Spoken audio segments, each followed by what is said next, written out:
Now, after days of violence and political upheaval, Nepal is now slowly turning the page. The country's former Chief Justice, Sushila Karki, who also happens to be the first woman Chief Justice to serve in that position, is all set to take oath as the country's interim Prime Minister. After several rounds of negotiations between the army chief, a delegation of young protesters and also the president, the 73-year-old Sushila Karki has been chosen to lead the country. She is expected to take oath any time now. Sushila Karki is a top jurist who is known for her anti-corruption stance. She studied law from the Banaras Hindu University in India. She was appointed as the permanent judge to Nepal's Supreme Court in 2006 after 10 years in the top court. She became Nepal's first Chief Justice. In 2017, she also faced impeachment but later retired from the post. Now, at the age of 73, Nepal's Gen Z is banking on her to deliver change. Now, more than 50 people, remember, have died in protests that engulfed the Himalayan nation, and over 2 days of protests, rejection of the existing political elite was evident. Now, several government buildings, including the parliament, were set on fire. Leaders from all the political parties faced widespread public anger. Now, Nepal's parliament is set to be dissolved. Under the current constitution, the president is bound to call for fresh elections within the next 6 months. All right, now joining us on the broadcast from over the phone line, we've got our correspondent Saloni Murarka, who's joining us from Kathmandu. Saloni, Sushila Karki is expected to take oath any time now. There was a lot of talk that there were some factions who did not want Sushila Karki. They wanted someone younger like Balain Shah.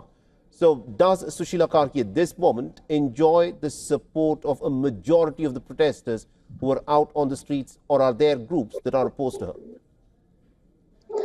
Oh, well, it's a little difficult to answer at the moment, but during the evening time when the discussions were ongoing at the president's house, we saw a brief time where the tense moment when the group of protesters started to shout and chant slogans against the appointment of the Sushila Karki to lead the interim government. They wanted a younger leader to lead the country, like the mayor of Dharan or a former Nepal Electricity Authority Kulman Gising.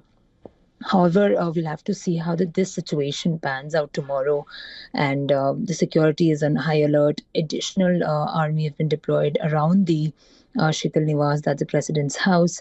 And because at this moment, preparations are also underway for an oath-taking ceremony. I'm just suggesting this information that a small cabinet is being formed. It's very likely that Kulman Gising will be part of the cabinet, and also a lawyer who has been part of this negotiations for the past few days will also be part of this cabinet. We'll have to see on what it holds and when it will be officially announced.